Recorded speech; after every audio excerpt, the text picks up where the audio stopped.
kam detyrim. Edhe mos të rrujt me ato që thonë ata, sa atrapin e për ata legjende. Jam ushtare jot. Më zotë. Tërbet. Po, tërbet. Nuk dun, kam të që se vëram që. E ke realizu objektivin tu? Erë që po.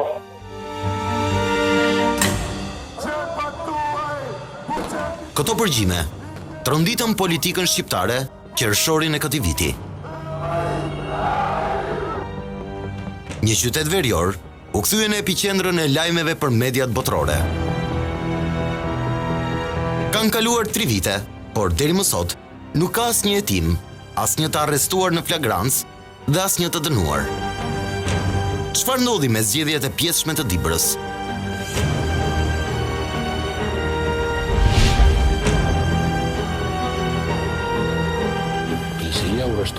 Ky dokumentar do të pasqyrojë rrëfime ekskluzive, detaje të pathëna dhe historikun e kësaj përplasje të fortë politike.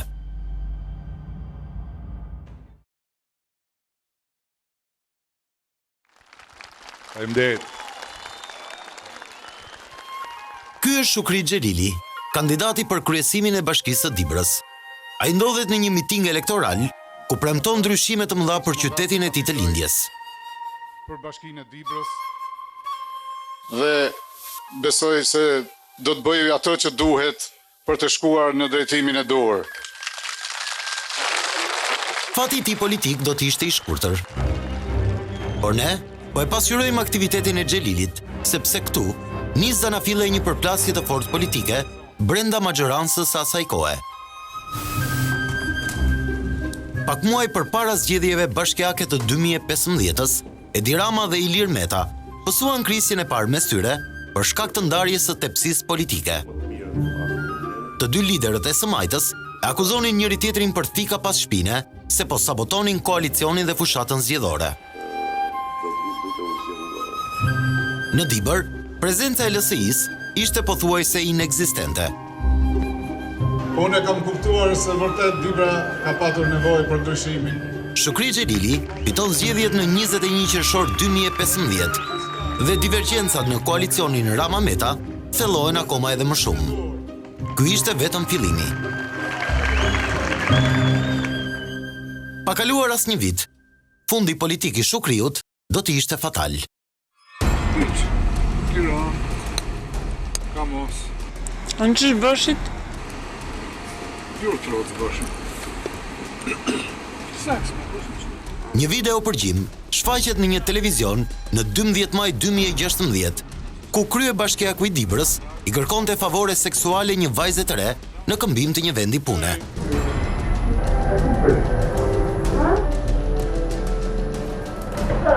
Publikimi i kësaj videoje ndodhi vetëm një ditë pasi Damian Gjiknuri ishte deleguar koordinator politik i Partisë Socialiste për Dibrën. Jo, nuk ka lidhje, se unë nuk kisha në lidhje me Shukri Xhelinin, unë sa isha deleguar aty, besoj që ajo ngjarje ka qenë ngjarje lokale që sulmoi vetë Shukriu për interesat lokale. Video përgjimi seksual i Shukri Xhelilit japi rrugën një betejë të fortë politike që do të plaste pas disa vitesh. Pas këtij skandali, Shukri Xhelili shkarkohet nga detyra. Gjykata kushtetuese rrëzon ankimimin e tij dhe kështu presidenti Nishani dekretoi 11 shtatorin për zgjedhjet e pjesshme. Gjatë momentit të shkarkimit të Xhelilit në strukturat e Partisë Socialiste dhe asaj televizje socialiste për integrim, ishin lëkundur themelet e koalicionit qeverisës. Nuk ishte lehtë të shfaqeshe prapë përballë qytetarëve dhe t'ju kërkoj atyre një mandat përfaqësimi pasi kishe demonstruar me papërgjegjshmëri të plot abuzivizmin. Në të njëjtën kohë, shpërtheu skandali Qez Dia dhe përballja në arbitrazh me kompaninë e Kastriot Ismailajt. Ky i fundit është një biznesmen i përfolur për lidhjet e afërta me LSI. Duke sikur lufta mes dy partive politike po bëhej në rogoz. S'ka pas asnjë qëllim të tillë, asnjë intencion për të sulmuar kreun e Kuvendit të Shqipërisë. Ka qenë një informacion i dalë nga një proces legal në arbitrazh, gjë që ne nuk kishim kontroll për informacionet që trajtojnë avukatët. Ishin një seri ngjarjesh që tregonin pakënaqësinë e ndarjes së pushtetit lokal. Paralelisht, gjatë verës së vitit 2016, ku përshqyrtoi në kushtetuese shkarkimi i Xhelilit, lajmet zjenin për reformën në drejtësi. Perceptimi i publikut dhe i ndërkombëtarëve ishte se Ilir Meta nuk e donte procesin e vettingut. Unë jam shumë dakord, ta vazhdojmë me fjalën burg, por nuk bëhet reforma dhe nuk arrihet konsens duke thënë do shkosh ti në burg. Por reforma dhe konsensusi, ajo që do Washingtoni, Brukseli dhe mbi gjitha qytetarët shqiptar, nga politikanët shqiptar, është duke filluar unë do shkoj në burg. Nga ana tjetër, Edi Rama sfidonte opozitën duke thënë se ishte gati të firmoste një letër të bardhë ku opozita të krijonte reformën, por me vulën e Shteteve të Bashkuara dhe Bashkimit Evropian. Ky është konsensus me firmë këtu mbi letër të bardhë. Të shkruajnë çfarë të duan, mjafton që ajo që do të shkruar këtu të ketë dy vula. Shtetet e Bashkuara të Amerikës, Bashkimi Evropian. Pra, deri këtu kemi sqaruar se si një koalicion i ngjizur me vështirësi në vitin 2013 kishte nisur intrigat e forta mes tyre. Ftojen mes Partisë Socialiste dhe Lëvizjes Socialiste për Integrim e shfrytëzoi Partia e Çamve, PDI-u. Në zgjedhjet e parakohshme të pjesshme të 11 shtatorit 2016, Çamët u angazhuan në fushat në mbështetje të kandidatit socialist Muharrem Rama. Kjo marrëveshje erdhi si pasojë tradhtive të brendshme në koalicionin e majt. LSI-ja u rreshtua me kandidatën e Partisë Demokratike në mënyrë jo publike, me gjithë strukturat e saj në terren. Por rezultatet tregojnë që LSI-ja në rastin më të mirë ka ndenjur neutrale, por nuk na ka ndihmuar. Natyrisht ka një segment, ka një komponent ku ne nuk kemi ndihmuar, dhe nuk kemi ndihmuar në atë çfarë ishte underground, çfarë ishte pjesa e padukshme e fushatës. Në Dibër nuk ka banor Çam, por PDI-u kishte atje Ymer Lalën, që kishte marrë 2800 vota në vitin 2015 si koordinator i kësaj force politike. Lala, një personazh kontrovers me mjaft influencë në zonë, angazhohet gjithmonë në fushata të ndryshme elektorale, herë me PD, herë me PS-n dhe herë me LSI-n. Ymer Lala ka qenë ata në dijenin time që ka bashkëpunuar me gjitha partitë. Lala është përfolur për aktivitetin e tij të dyshimt në lidhje me personazhe të botës së errët. Por, ndaj tij nuk ka pasur ndonjë proces penal dhe as ka qenë në ndjekje policore. I njohur në media si biznesmen, Ymer Lala ishte investuar fort te një rrjet njerëzish në Dibër, duke u bërë ndere të ndryshme dhe duke mbajtur kontakte të vazhdueshme me ta. Në vitin 2017, ai arriti të çojë në parlament vajzën e tij, Reme Lala, e cila në siglën e PDI-u siguroi mbi 12.000 vota, shifër kjo që tregon potencialin e tij në zonë. Për demokratët dhe liderin e tyre Basha, ai është një kriminal që u vë në krye të aksionit për vjedhjen e votave në vitin 2016. Ka patur një pjesë të rëndësishme që ka mbuluar ai në Dibër, në zonën e Dibrës, domethënë gjithë pjesën e Dibrës përjashto Maçellar, dhe është një nga kryesorët në këtë skenar. Çdo emër tjetër pastaj është periferik dhe për mua i parëndësishëm kur strumbullari së keqes fillon dhe mbaron me kryeministrin e vendit. Atyre njerëzve e atyre miqve. Akuzave të rënda ndaj Ymerit zgjodhi të përgjigjet vajza e tij në salla e parlamentit, e cila ju drejtua sy në sy Lulzim Bashës në 31 janar të vitit 2019. Mesazhi ishte i qartë. Të gjithë janë të përlyer me Ymerin. Sa për Ymer Lalën, Lulzim Basha, i ke thënë Taulan Ballës se me ndjesinë e prindit do të kisha futur një grusht. Unë po të them se me dashurim për babain tim e për krenarin që kam se jam vajza Ymer Lalës, do t'i them një ditë të gjitha. Sa herë e ke kërkuar ti Ymer Lalën për të takuar e për të bashkëpunuar, me data dhe me emra të saktë. Absolutisht jo.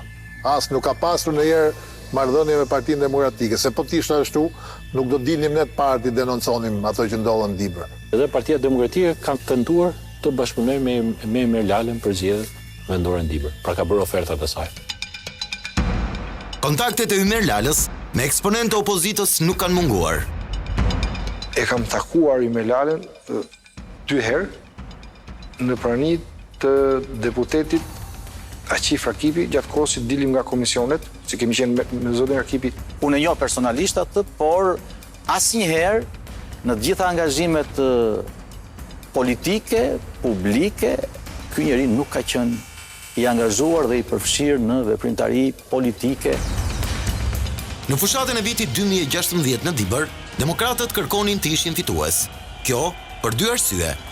E para, majoranca vinte nga një skandal seksual i Shukri Xhelilit. Dhe e dyta, fitoria ishte një shpresë për zgjedhjet e përgjithshme që do të mbaheshin në 2017-ën. Partia Demokratike donte të jepte një sinjal pozitiv për demokratët, për fitoren e mundshme të Partisë Demokratike, duke filluar me Dibrën dhe pastaj të vinte me fitoren në nivel kombëtar. Kandidati demokratëve caktohet Sherefedin Shehu, i cili kishte përballë socialistin Muharrem Rama. Dhe kjo është taktika që përdori Partia Socialiste. Për ironi, vetë kandidati demokrat nuk arriti të votonte për veten e tij, pasi nuk mund të transferohej me gjendje civile në Peshkopi brenda fatit ligjor. Është e vërtetë ajo që unë nuk e kam kërkuar kandidimin. Në Dibër u instalua thuajse gjithë grupi parlamentar i PD-s, ish drejtor të rëndësishëm, ish drejtues policie dhe zyrtar të lartë nga bashkitë që qeverisnin. Kjo është lista e të gjithë zyrtarëve të Partisë Demokratike, ish ministra, ish deputet, ish drejtor qendror dhe lokal, që do të monitoronin të gjithë procesin zgjedhor në Dibër. Forca e opozitës është qytetari shqiptar. Kjo prapë nuk ka përshtypje, që ka vajtë gjithë grupi demokrat në Dibër. Ndërkohë që gjithë qeveria dhe gjithë policia e gjithë shteti i angazhuar për të bërë presion dhe për të manipuluar votën, kjo nuk na bën dot përshtypje. Absolutisht asnjë person që nuk ishte i zonës nuk ka marrë pjesë. Sidomos në fushatën time ka patur angazhim të personaliteteve dhe jo të kriminalëve. Koordinatori politik në Dibërit demokratëve ishte Edi Paloka, ndërsa socialistët drejtoheshin nga Damian Gjiknuri dhe aleat me ta ishte Ymer Lala, i cili ishte koordinator politik i PDI-us për këtë qark. Me sa kam pas dieni, Ymer Lala nuk ka qenë një person kërkim, se kam pyetur atëherë, nuk ka pas në çështje penale të hapur ndaj tij, ka qenë një qytetar i lirë. Ne nuk kishim prova në kuptimin ligjor të termit për t'ju drejtuar prokurorisë, por kemi refuzuar të bëhemi pjesë e skenarit të tyre për të angazhuar dhe për të qenë në të njëjtin skalion me njerëz të inkriminuar. Nuk është thënë asnjëherë më parë, por Ymer Lala qëndroi gjatë fushatës zgjedhore në këtë hotel të Peshkopis, i cili është më i miri në zonë. Ky quhet Hotel Veri, dhe rastësi apo jo, aty qëndronte kreu demokrat Lulzim Basha dhe pjesëtar të tjerë të shtabit demokrat. Informacionet që unë kam, Ymer Lala qëndronte në të njëjtin hotel ku rrinte dhe Lulzim Basha me gjithë shtabin e tij elektoral, pra të dyja shtabet qëndronin në të njëjtin hotel dhe di që Partia Demokratike ka pasur oferta dhe ka pas kërkesa për të bashkëpunim nga ana e Ymer Lalës dhe për këto zgjedhje lokale. Pra, natën Ymer Lala flinte në një hotel me Lulzim Bashën. Kurse gjatë ditës dilte në të gjitha takimet elektorale krah kandidatit socialist. Ndërkohë, Lëvizja Socialiste për Integrim nuk shfaqej në asnjë moment.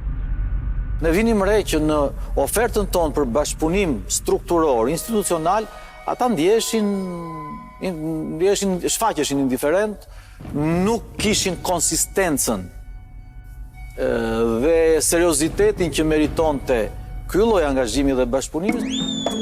Por, përçarja vijere edhe në kampin e demokratëve. Ish kreu lokal i Partisë Demokratike, Rahim Kaleci, kishte dalë kundër kandidaturës së Sherefedin Shehut. Ai u akuzua nga Lulzim Basha se ishte shitur tek socialistët. E vërteta është që eksponent dhe individ të këtij kalibri që përmendet ju kanë qenë kundra Partisë Demokratike. Fushata elektorale nisi e qetë, por u tensionua 10 ditëshin e fundit. Situata u ndikua së tepërmi edhe nga fytyrat e panjohura që vinin nga rrethet e tjera, të panjohur për zonën. Palët akuzonin njëra tjetrën.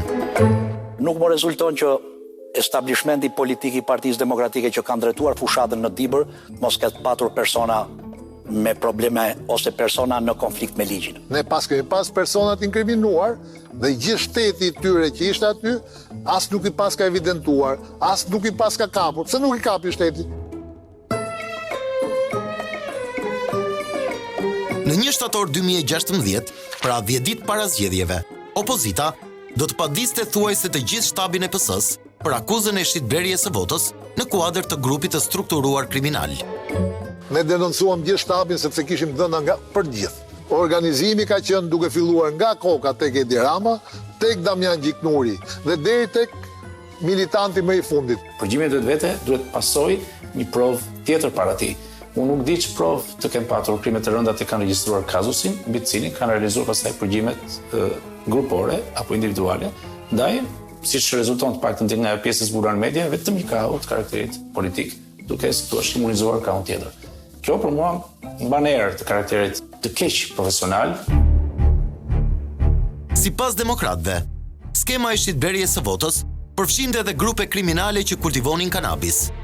Edhe pse Dibra nuk ishte lëkuar më parë si zonë e nxehtë kultivimi, akuzat u intensifikuan në fushat. Ishte Bert Aga, shefi i komisariatit të Dibrës, dhe Erben Keshi, drejtori në Ministrinë e Brendshme. Këta dy persona ishin në krye të një rrjeti kriminal. Nuk ishin Dibrandët që mbjellnin kanabis. Kjo është e bukur. Unë kam takuar Lazarac në rrugët e Dibrës. Edhe gati më tha cop për çfarë ishte, se e kuptova nga dialekti, më folin përshëndeti, shefo si jem, tha, e kuptova që si ishte nga Dibra. Dhe më tha cop, ka marrë tha për punë, tha se ne tha, ka marrë këtë, tha ka nevojë tha këta për ne. Mbetet ende e paqartë se si ish deputeti Paloka kishte identifikuar një trafikant. Më pas ishin përshëndetur dhe kishin biseduar për kultivimin e kanabisit. Po Lulzim Basha dhe establishmenti i tij politik që në 114 fshatrat e Dibrës shkonin nga 2 herë në ditë. Keni parë ju në një pamje filmike apo video të xhiruar? Vetë fshatarët që na informonin se sigurisht ne nuk hypnim e nuk futeshim në përshkurre në përfera, se s'kishin vajt aty për gjëmuar kanabisin. Denoncimet ose kohe ishin vetëm publike, nga foltori e Selis Blu, duke shmangur policin ose prokurorin. Unë denoncoja parcelat e Bert Agës, shefi i komisariatit, dhe Bert Aga do shkote për të zbuluar parcelat e tij. Por, në fushatën zgjedhore nuk mungoi as dhuna fizike. Në 9 shtator, në fshatin Pilafe, u dhënua administratori njësisë Tomin, Nuri Meda, përfaqësuesi i Partisë Socialiste.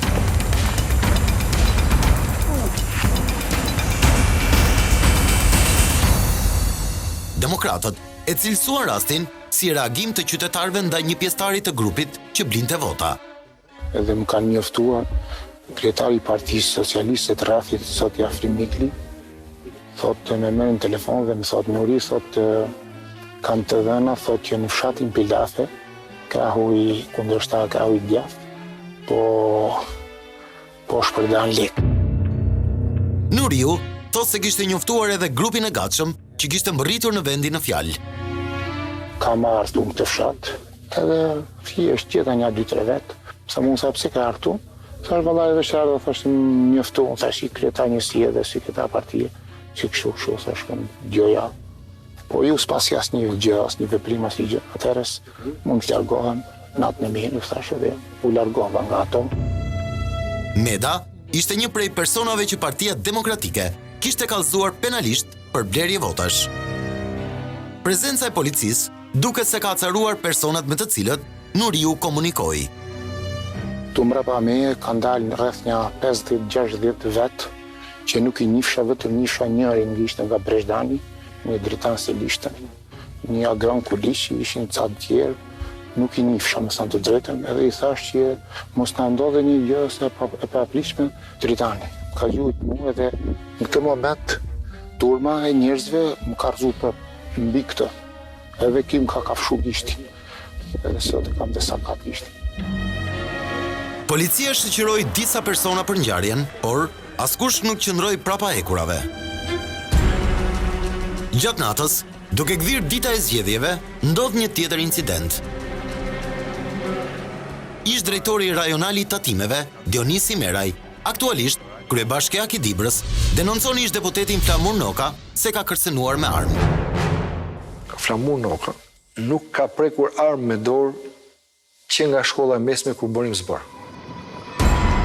Policia raportoi aso kohë se u vu në ndjekje të mjetit tip Audi Q7 me targa AA 007 JF, ku ndodhej deputeti me 2 persona të tjerë, por ata nuk ju përgjigjen urdhrit për të ndaluar. Diskutim kam qenë unë deputet dhe nuk kishte as i drejt policia të mdalë mos i bandit natën me maska pa uniforma të më ndaloj. Kam qenë unë vetë aty dhe unë nuk kam pas armë, sepse kisha armë pa diskutim, mund edhe ti kisha qelluar, sepse kujtova se ishin bandit që më kishin zënë prit. Pra, vetë ish deputeti Noka e pranon që nuk i është bindur urdhrit të policisë për të ndaluar makinën. Po atë natë në Maqellar ndodh një tjetër incident. Sërish, në qendër të akuzave do të vijej Flamur Noka. Më vjen informacione se Arben Keshi me një sasi të madhe parash ishte vendosur në një hotel zonës dhe po vinte për të futur në Maqellar për t'i shpërndar ato parat. Dhe gjetëm një moment për ta ndaluar. Nga gjithë rrëfimet, duket se demokratët kishin planifikuar që të vepronin vetë, qofte edhe me dhunë, pasi si shton ata, makineria e shtetit ishte përlyer e gjitha në shitblerjen e votës. Disa qytetarë fryn dufin tek një bashkëpunëtorit i cili ishte edhe ai. Pastaj unë u ktheva dhe sigurisht që nuk lash dhe vazhdonte sherrri. Partia Demokratike ishte ajo që thoshte një ditë më parë kemi arrestuar qytetarët kanë arrestuar individ që shpërndanin para. Ku janë këta të arrestuar? Fizikisht pak të t'ia dorëzonin prokurorisë, që e kishin po të tyre. Padyshim që në rast se përgjimi çon në një info mbi një krye e sipër të veprës penale, prokurori apo dhe oficeri i policisë gjyqësore administrativ alarmon nga pikpamja e të vërtetës po ndodh strukturën në cilën operon dhe kjo strukturë padyshim që vepron. Është provuar në shumë raste.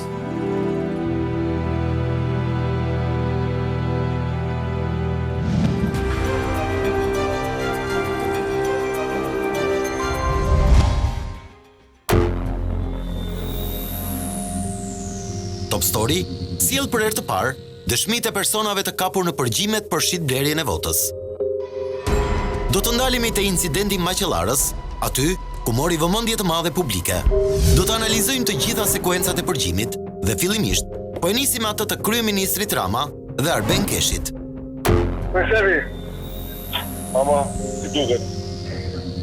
Po mirë, këtë prishmerit jemi. E ka realizuar objektivin tu? Them që po. Tani me pjesën e atyre që puna thonë komisionerët, kemi realizuar. Ashtu, ha? Po, them që po. Po ata maskarit kishin bërë në presion e mbrapa. Po, deshin në kapin muta, pa i norin më 2 minuta shumë sa u futa ke shtapi. Se më priqin ke hoteli ku fleja. Që të bëshin të dhe të ja 50 dhe, si e këtë pjesën e pensionit me të goditën në shumë. Aje të kene, të mund datash. Ku ta dhe do të të mund në Sa kujtoj ka qenë e djelë 02 i natës, që dita që vinte ishte dita e votimit. Një nga simpatizantët është goditur nga një grup njerëz, ndërta që ka qenë edhe Flamur Noka. Si duket, kryeministri është vënë dieni për këtë lloj pjese dhe më të ka telefonuar pothuajse 4-5 orë më vonë, duke pyetur si ndodhi situata. Dhe kam sqaruar lidhje me këtë pjesë. Telefonata mes kryeministrit Rama dhe Arben Keshit nuk flet për shitblerje votash, as për pazare dhe as për manipulim të zgjedhjeve. Duhet theksuar se është një përgjim që më tepër ka patur interes për shkak të përfshirjes së kryeministrit.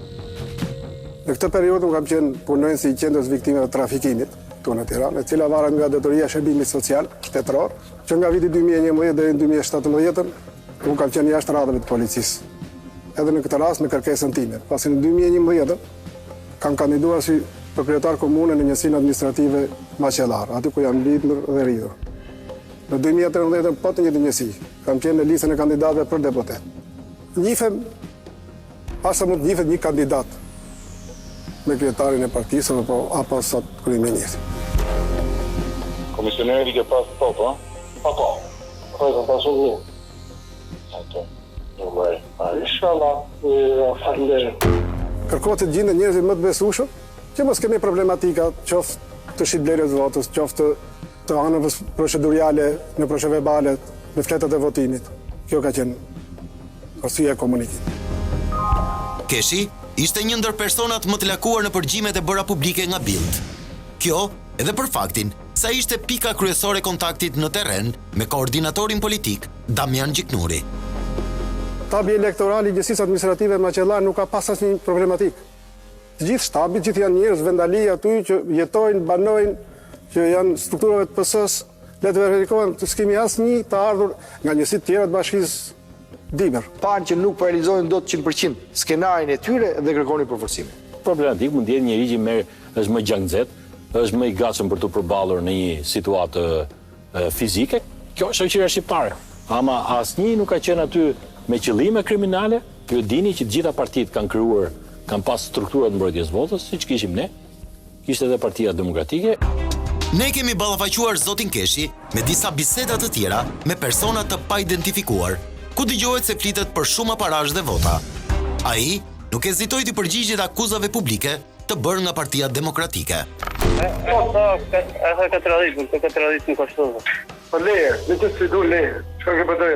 Kam arritur në konkluzionin që gjithçka është e montuar dhe kjo është e montuar thjesht nisur për të krijuar një fabull, nisur nga komunikimi im i kryeministrit. Ai ka një problem. Problemi aty është kështu, pa ai do një dishim i vet. Sot kom 4 vota, do të krijohet edhe 4 nova. Ai supi ka konkluduar se MSIU ka një problem me MSIU ka fare e komplikova partie.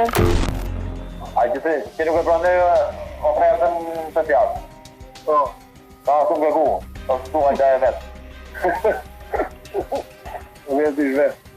Ato janë marrë nga një bisedë tjetër dhe është montuar për të dhënë sa më ngjyra kësaj fabule. Keshi është përgjuar edhe në biseda me drejtorin rajonal të arsimit në atë kohë, Drini Gjeçi. Aty kuptohet se mësuesve u bëhet presion për deklarimin e hapur të votës, por vetë Arben Keshi i jep sqarime mbi ato biseda. Merë telefon një nga një, i ditë në orë kërshku për lesh, merë gjithë. Gjithë drejtora në telefon. Të marrë një nga një, të më raportoni për kërkën i më në telefon. Merë një, se të fitë gjumë. Përveç me gëzimin e me arionin, me atër e sofët. Po që ti marrë drinit për të shteja sa gjilqime, s'ku që thamu në asaj tjetërës ati graja në të hale. Kjo që shini është Gjuslime Topalli, drejtoreshe e shkollës së fshatit Klopçisht në Maqellar. Ajo ka qenë drejtoreshe e shkollës së Maqellarës dhe emri i saj përmendet në bisedën e përgjuar mes Arben Keshit dhe drejtorit rajonal të arsimit Drini Gjeçi. Në një raport që Partia Demokratike publikoi aso kohe, ajo akuzohet se u ka bërë presion nxënësve. Por zonja Topalli ka reaguar për herë të parë për Top Story, duke dhënë një tjetër version. Në raport, paradoksalisht, shihet se Gjyslimja ka qenë dikur mbështetëse e Partisë Demokratike.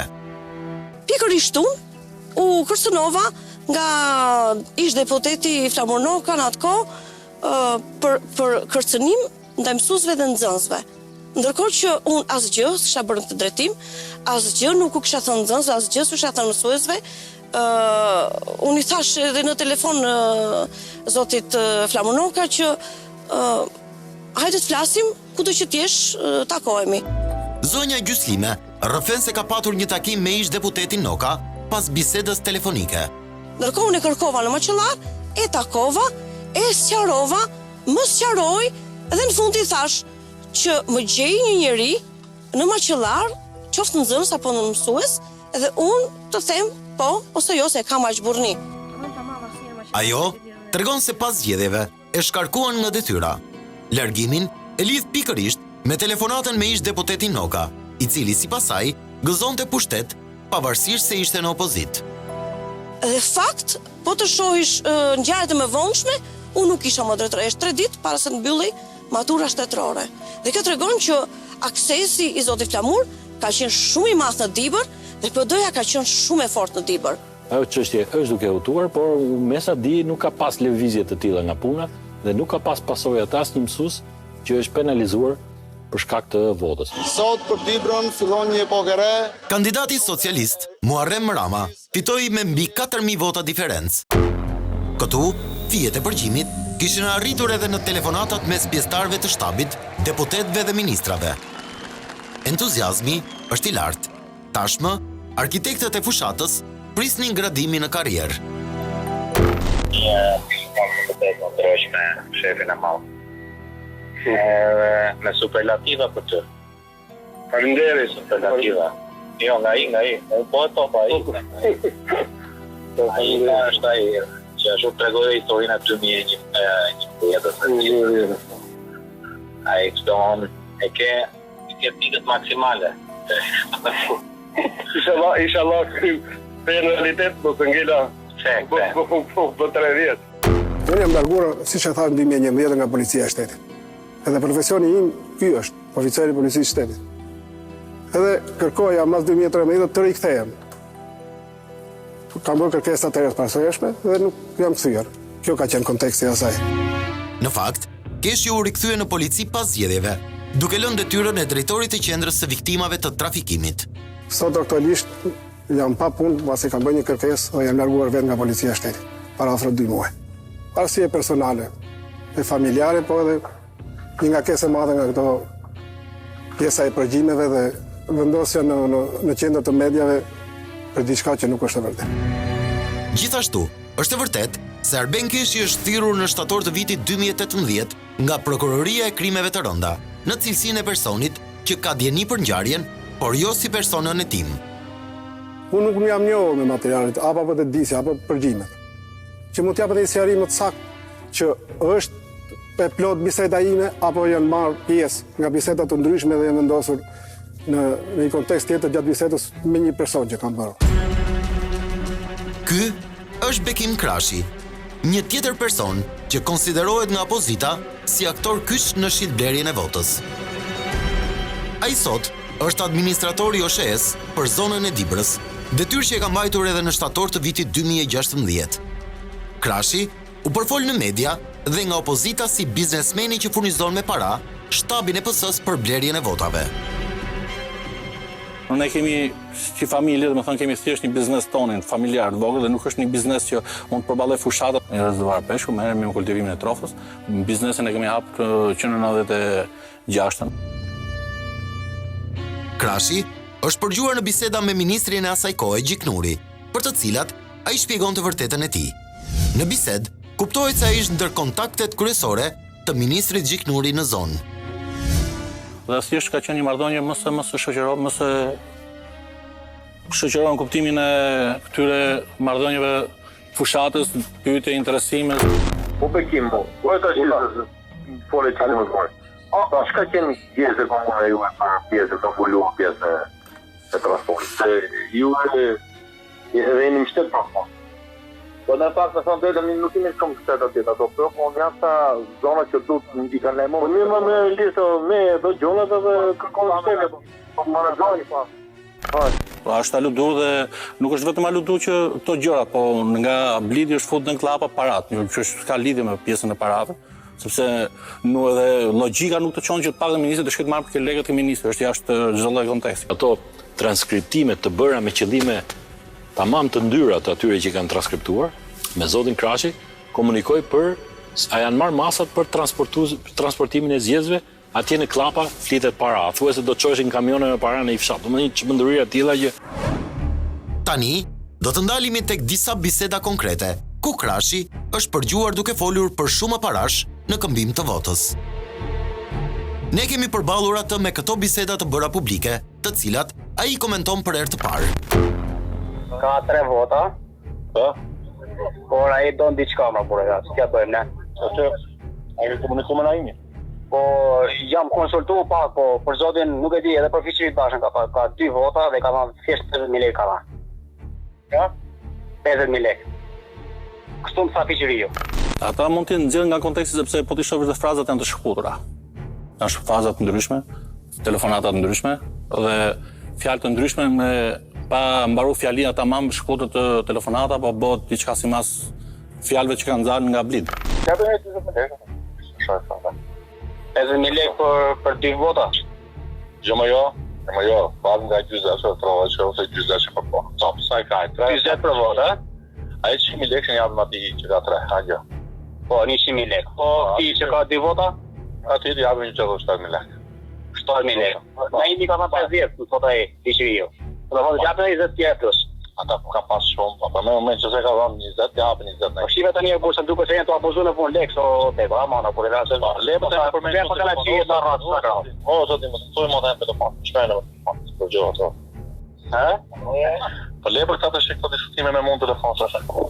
Po ta shohësh dhe në fund ke politika është një shprehje shumë e bukur që thotë aty që e ikse përgjome. Do të thonë unë kem në ta di që jam përgjim të flas, do të thonë këtë lloj për mua më duket e pakuptim. To që kanë dhënë blidi mund të jenë dhe konteksti që kanë marrë nga biseda të ndryshme. Të fëmijët janë dalë aty, nuk ose është e njëjta, ka filluar biseda ka mbaruar, por ka qenë një bisedë është mbyll diçka. Thjesht aty kanë marrë që ka interesuar për të bë.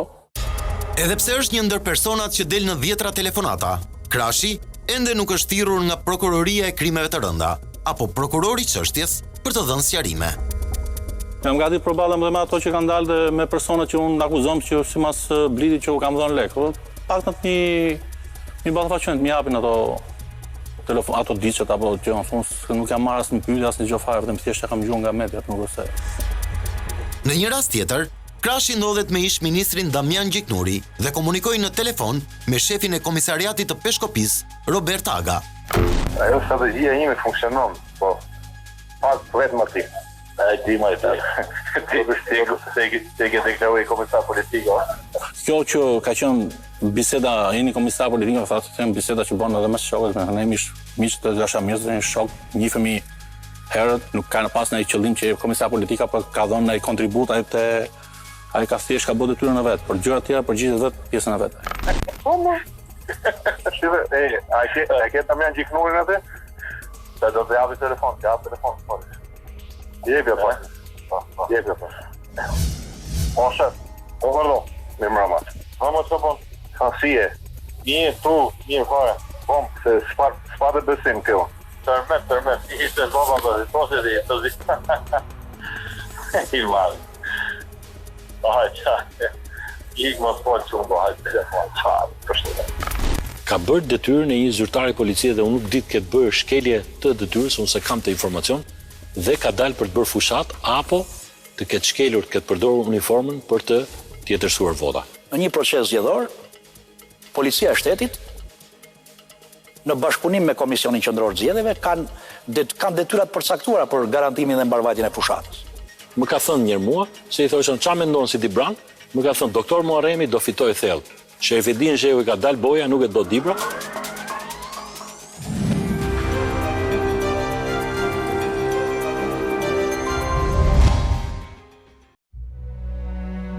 Kemi shpjeguar deri tani një pjesë të përgjimeve, ku është përfshirë kryeministri Rama dhe disa eksponentë të Partisë Socialiste. Deri më sot që flasim, asnjëri prej tyre nuk është i pandehur. Në këtë pjesë të tretë, do të vijoj me të tjera përgjime dhe se si ato kanë rrjedhur në media. Një personazh i shumë përfolur në dosjen 184 është edhe shefi i komisariatit të Dibrës, Robert Aga. Ai dëgjohet në përgjime duke folur për mbështetjen që i dha kandidatit të majt, Muharrem Ramës. Jo, para thonë, ma bini kartonet, si mesi që jam ba Barcelona, si tonet. Kishin vot ty atje e fitojshin edhe. Robert Aga patjetër ka qenë një simpatizant i Partisë Socialiste dhe gjithë Dibra, se vëndi vogël është Dibra, po flasim për një orë këtu. Në fakt, historia politike në këto 30 vitet e fundit ka treguar se një pjesë e drejtuesve kryesor të policisë së shtetit kanë qenë të politizuar. Kujtojmë këtu Agron Kuliqin, njeriun kyç të Partisë Demokratike, i cili mbante postin e zëvendës drejtorit të përgjithshëm të policisë së shtetit. Ka edhe plot oficerë të tjerë që sot ishin të angazhuar në Partinë Demokratike, si Erzem Breçani apo Alex Hajdari. Këta nuk janë oficerë të këqinj, por natyrisht kanë shfaqur hapur bindjen e tyre politike. Alo, Berdo. E mrapa, si e? Nuk shko kjo punë që të e gjemali telefonin që të falenderoj unë ty. Jo, nuk shko kjo. Jo, se luta me institucionale nuk shko. Sinqerisht nuk ka vinë. Me gjitha të falenderit shumë për angazhimin. Je i madhë, e kam detyrim. Je i madhë. A edhe mos të rujë me ato që thonë ata, se sa atë rabin e bërë ata legjerë. Jam ushtare jotë. Sot, Opozita lëshon një akuzë të re në drejtim të ish ministrit të brendshëm Sajmir Tahiri, i cili dëgjohet në bisedën me Robert Agën. Unë kam një informacion që nuk e kam denoncuar atëherë, sepse nuk arria ta vërtetoja, që zotëria i ka mbledhur gjithë këta që kishin parcelat e kanabisit dhe ju ka dhënë porosit ai vetë. Në momentin që Aga komunikon me deputetin Qefalia, në tavolinë me këtë të fundit, ishte edhe kryeministri Rama, ministra dhe deputet, të cilët po i gëzoheshin fitores në Dibër.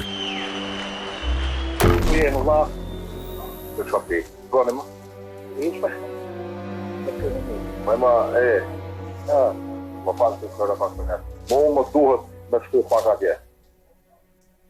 Ku më? E Bulqive, po ndronë. Ne thomi për shkesh për mandato ju. Verifikojeni, Robert Aga pas kësaj telefonate u ngrit në detyrë apo ul?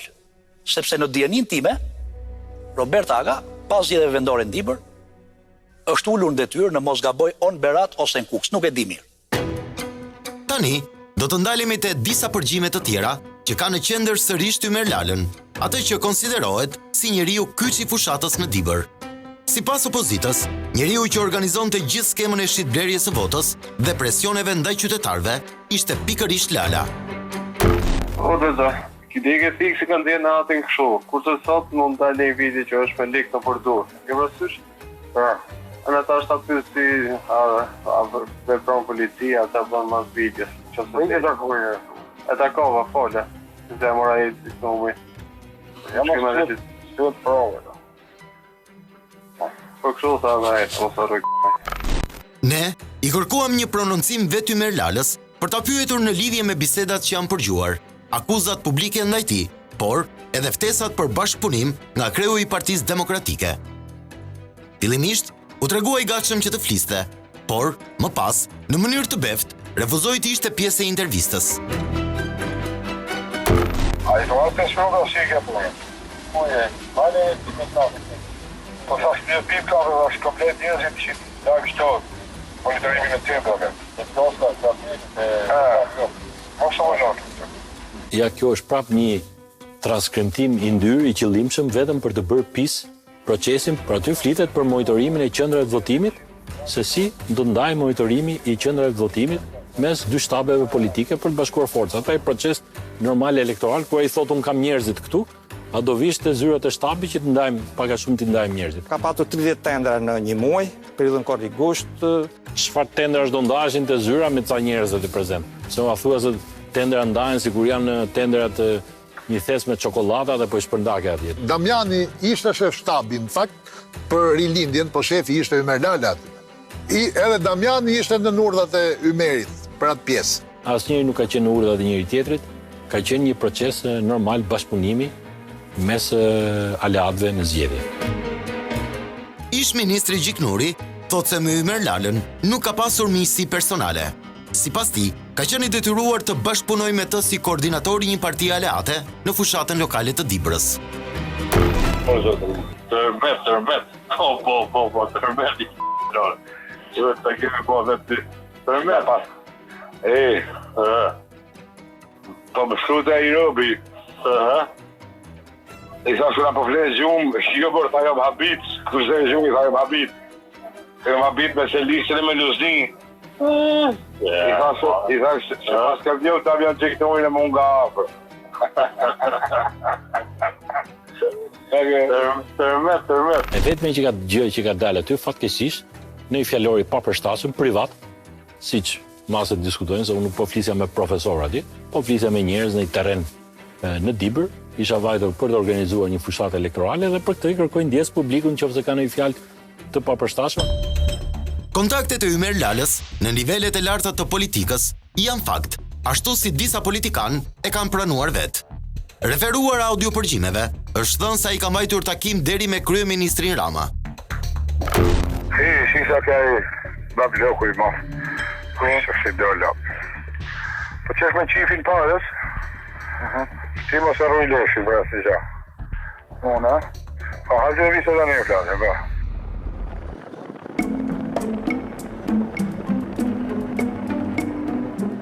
Ne kemi marrë disa prononcime nga banorët e Maqellarës e konsideruar si zona kryesore e shitblerjes së votave dhe presioneve politike. Ajo që bën përshtypje është fakti se thuajse të gjithë qytetarët e pyetur nuk preferojnë të ngathrohen me çështjen, madje thonë se nuk kanë informacion mbi përgjimet. Ja, s'kemi pa. Ju keni parë lajmet parë? Jo. Ne merremi me punë. Jo, nuk i jemi tifos për lajme. Po ta vetë se kam dhënë, s'kam gjë në shtëpi, nuk kam gjë. Ato që janë përgjimet, i dinë ato që kanë filmuar, s'dim gjë. Top Story i pyeti drejt për drejt Dibranët, nëse atyre u janë ofruar para në këmbim të votës në zgjedhjet e shtatorit të vitit 2016. Jo, kaq. Nuk blem me pare, se jem njëri që s'blem me pare. Po s'm ka po kur gjallë. Nasha mund të ketë, po unë për vetë tham s'm ka po kur gjallë. Ja, më sa pare, s'më më burë. Stet kush para, po kush tjep para, për votime. Mu personalisht, po, se. Po ka dhe njërë që mund të ketë marë, po dim ne, desa për folën. Edhe vetë ish ministri Gjiknuri tregohet i sinqert kur thot se tentativa për blerje votash për herë kanë ekzistuar nëpër fushata. Në shumë fushata mund të vinë njerëz rrotull që thonë dëgjoj kam ca vota, por gjithmonë kam thënë ne nuk jemi për këtë gjë, shko te një vend tjetër ku ti blen ato vota. Pra nga kjo pikpamje, unë nuk mund t'jap me siguri plot a ka pasur apo jo, por një gjë e them me bindje që nuk ka qenë ky fenomen. Ka nga ata qytetar që thonë se vota blejnë të gjitha forcat politike dhe fitues është ai që jep ofertën më të lartë. Sa blejnë vota dhe ikin? Po të gjithë, pse a vetëm një? Për të ble, kam ble si mbas sasisë së paras. Kush ka pas paran, e ka ble. Edhe tjetër ka ble. Më godis ka ble, se unë kam të dia pozicionet i kam pas. Jo se jem i kraut i majt, po faktikisht unë jem i kraut të jashtë. Është fakt që në fushat janë angazhuar nga të gjitha palët personazhe me të kaluar të errët, por askush nuk ka folur me emra. I vetmi emër është ai Ymer Lalës që akuzohet nga opozita, por ky i fundit nuk ka qenë kurrë person në kërkim. Madje, siç treguam edhe në fillim të dokumentarit, vetë eksponentë të opozitës kanë kontakte të vazhdueshme me Ymer Lalën. Edhe banorët Dibran thonë se Lala ka ushtruar influencën e tij në Dibër për të mbledhur vota, por jo presion. Jo, s'ka pun presioni, ato e di vetë ku e fuk votën. Jo, absolutisht, as personazhe kush, absolutisht nuk i partë të gjotë. Jo, nuk në Dibër së mundesh. Ti bëjsh presionet aty. E i ka presion, ka 30 vjetë ma. Jo, ma i qetë, i qetë kemi qenë. As presion, as presion s'kemi pasë. Sot, socialistët dhe demokratët janë të ndarë mbi pyetjen nëse shitblerja e votës ndikoi rezultatin final në zgjedhjet e vitit 2017. Përveç represionit, duhet thënë, apo kërcënimit ndaj të gjitha atyre kategorive që përmendëm, atje janë mbushur kutit. Qofse do ndaheshin me 5 vota apo me 10 vota në Dibër, mund të kishin një pretendim që nga blerë një vot tek tu. Por me diferencë të tillë 4500 vota. Ne mos harrojmë që në vitin 2017 njëri koalicion filloi rezultatin nga 4100 që ishin në zgjedhjet e 2016, vajtën në mbi 7000 ca vota, mos gaboj. Pyetja që sot shumë njerëz e bëjnë është përse këto përgjime të siguruara në vitin 2016 u bën publike vetëm pas 3 vitesh. Dhe si mundet të nisin hetimet për një çështje që nuk ka asnjë të arrestuar në flagrancë. Përgjatë 2 viteve të fundit, kryetari i Partisë Demokratike Lulzim Basha artikulonte përgjimet e Dibrës deri kur u bën publike në media pak para zgjedhjeve lokale të 2019-s. Pra, gati 3 vite pas përgjimeve. Ka pas mungesë kohezioni qoftë edhe politik. Mungesa e kohezionit politik është kjo, sepse nuk pati qëndrime të forta politike në reagim të kësaj situate. Mbasi dosja 184 është hapur që në shtator të vitit 2016 dhe Partia Demokratike ka patur informacione minimale për përgjimet që janë shfaqur 3 vjet më vonë. Si këto përgjime u morën nga Partia Demokratike dhe ju dhanë një media të huaj, dhe kjo është e verifikueshme, e vërtetuar. Shumë eksponent, madje edhe komentues të mediave të Partisë Demokratike kishin një vit që e thonin kemi ca përgjime, janë ca përgjime.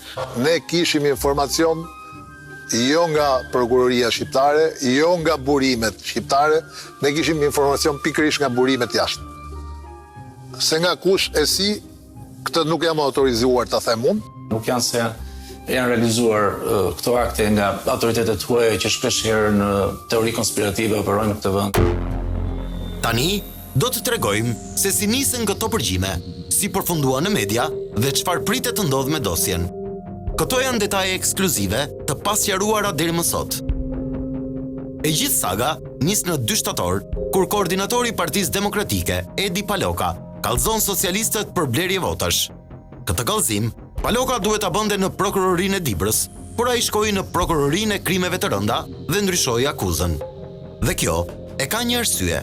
Për blerje votash, si dhe kanosje të votuesve, vepra penale që do të rëndonte mbi socialistët, ishte neni 328 dhe neni 329 i kodit penal që parashikon deri në 2 vite burg.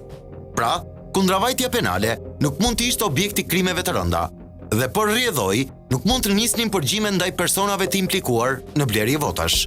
Por, Partia Demokratike përpiloi një kallëzim për grup të strukturuar kriminal për Partinë Socialiste, njësoj si bandat e Shkodrës apo ato të Vlorës. Duhej të ishte regjistruar në prokurinë e rrethit, për më tepër, edhe pse nga pikpamja e veprimit e marrëdhënies që mbron pikërisht të zgjedhjeve të tjera demokratike, këto zgjedhje për sa i adresoni asaj dosje janë lokale. Vetëm kjo mënyrë e kallëzimit për grup të strukturuar kriminal mund t'japte rrugë në prokurorinë e krimeve të rënda nisje së përgjimeve për shtabin elektoral të Partisë Socialiste. Kështu, në datë 2 shtator 2016, Paloka dorëzon një listë me të gjithë numrat që duhej përgjuar. Nuk mundet dot të vihet në përgjim askush, përveç se mbi një dyshim bazuar në prova, thotë ligji. Pra, minimalisht duhet të ketë për vendosin përgjim një provë të një aktiviteti kriminal të kryer apo në kryer sigur. Për rreth 2 muaj, i gjithë shtabi elektoral i Partisë Socialiste futen në përgjim. Tani, le të kthehemi tek hetimet e kësaj dosje. Në fund të muajit nëntor 2016, kjo dosje bie në duart e prokurorit Besim Hajdarmataj. Nëse do të marrim shembullin e Kosovës, u arrestuan në flagrancë personat që po blinin vota. Në rastin e Dibrës, nuk ndodhi kjo gjë. Hajdarmataj e mbajti dosjen për 2 vite, deri në shtator të vitit 2018, pa kryer asnjë hetim. Vetëm në 19 shtator 2018, 2 ditë para largimit nga krimet e rënda, ai vendos në hetim disa subjekte lokale të Partisë Socialiste në Dibër. Gjatë kësaj periudhe, në datën 20 janar 2017, ka nisur transkriptimi i përgjimeve të dosjes 184 dhe ka vazhduar deri në shtator të 2018-s. Më pas, Hajdarmataj transferohet në Pogradec dhe dosjen ja dorëzon me vetëm një fashikull prokurorit të krimeve të rënda, Klodian Braus. Ky i fundit nis hetimet dhe përpilon plot 15 fashikuj për ngjarje në fjalë. Skandali thellohet më tej, pasi në kohën kur Hajdarmataj u largua nga krimet e rënda, ai dorëzoi një inventar të njëanshëm me zbardhjen e përgjimeve, por jo si ditë origjinale. Në datën 8 shkurt 2019, pra 5 muaj pasi u largua, Besim Hajdarmataj dorëzon 57 CD. Pikërisht, këtu lind edhe dyshimi se audiopërgjimet mund të kenë mbërritur në zyrën e Partisë Demokratike dhe më pas në media. Marrja e CD-ve, veçanërisht to CD-n nëse janë marrë nga prokurori çështjes që s'parandodh si rregull, pra prokurori rrallë herë vë kufjet e dëgjoj vetë për mos të asnjëherë, përbëjnë, si thua, prova gjurmë të një kriminali të mundshëm të hallkave që janë marrë me këtë hetim, e nga ana tjetër, edhe më keq, por nuk e uroj këtë, provë të qëllimit me cilën është regjistruar procedimi përkatës prej atyre autoriteteve. Në kohën që po hetoi nga prokurori Brao, në media dalin përgjimet e Dibrës që shkaktuan zhurmë të fortë politike. Në fakt, çuditërisht, këto përgjime të dala në gazetën gjermane Bild nuk ishin zbardhur nga Besim Hajdarmataj dhe as nga Klodian Brao. Top Story mëson ekskluzivisht se në përgjime është përfshirë edhe emri kryebashkiakut të Kamzës, Xhelal Mziu, i cili flitet për blerje të votave. Por, ky përgjim nuk doli tek Bild. Nuk merren me faktin që del, që është kryesori, po ndjekin se kush mund ta ketë nxjerrë. Edhe nxjerrja e sekretit hetimor është një vepër penale shumë e rëndë. Sepse nuk ndihmon në zbardhjen e të vërtetës. Padyshim, llogarismë në këtë fundit, publikimi i përgjimeve është vepër penale. Edhe derisa ligjbërësi e ka konsideruar si të tillë, padyshim që ka kosto realizimi i përkatës e duhet të ketë përgjegjësi mbajtje kushdo që ka kryer. Tani, le të vim tek arsyetimi ligjor, se si u transferua dosja 184 nga krimet e rënda për në Dibër. Kodi penal parashtron afat kohor për hetimet. Pra, prokurori Ajdar Mataj, por edhe prokurori Brao, nuk gjetën asnjë indicje se në dosjen 184 kishte një grup të strukturuar kriminal. Për këtë arsye, prokurorët e krimeve të rënda do të vepronin sipas neneve 328 dhe 329 të kodit penal, që flet për kundravajtje penale. Me këtë vepër penale, afati kohor sipas nenit 66.d, hetimi do të përfundonte në muajin shtator 2019, pra pas 3 vitesh. Është për të ardhur keq në fakt që dosje të tilla me kaq element, me kaq prova, janë lënë të janë tjerrur kaq gjatë, janë lënë të degradojnë afatet ligjore dhe kjo nuk është e rastësishme, mendoj unë, kjo është një sjellje e qëllimt. E gjendur përballë kësaj situate, krimet e rënda që nuk kishin më kompetencë për këtë vepër penale dhe afatet po mbaronin, kishin vetëm 2 zgjidhje. E para do të pushonte çështjen për shkak të përfundimit të afateve, ose e dyta do ta dërgonin dosjen për kompetencë në Dibër. Krimet e rënda e dërguan në Dibër për të mos pushuar çështjen. Natyrisht, kjo shkaktoi një zhurmë të fortë mediatike, duke thënë se transferimi i dosjes ishte për të mbyllur hetimet. Por, kjo është e pavërtet, sepse nëse do të qëndronte te krimet e rënda, atëherë dosja do të pushonte në datën 2 shtator, fiks 3 vite pas kallëzimit të Palokës, që është parashkruar në kodin penal. Kjo dosje u qua në Dibër për të zhdukur. Kemi një prokurori e cila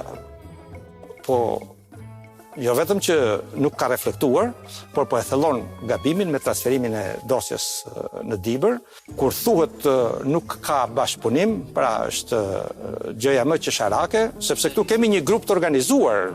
Përgjithsisht nuk njeh Konventa dhe natyrisht legjislacioni ynë mundësinë e atribuimit të grupit strukturor kriminal si formë e veçantë bashkëpunimi, kur ky grup presupozohet të ketë kryer një vepër që nuk ka në minimumin përkatës 4 vjeçar marrësh dënimi. Do të ishte mirë që vëmendja juaj ndaj kësaj dosjeje, si vëmendje ndaj një fenomeni kriminal, të jetë një referencë për të marrë shembull edhe nga përfaqësues të tjerë, nga subjekte të tjerë mediatik, për të mos e shfokusuar fokusin e vëmendjes ndaj këtyre fenomeneve.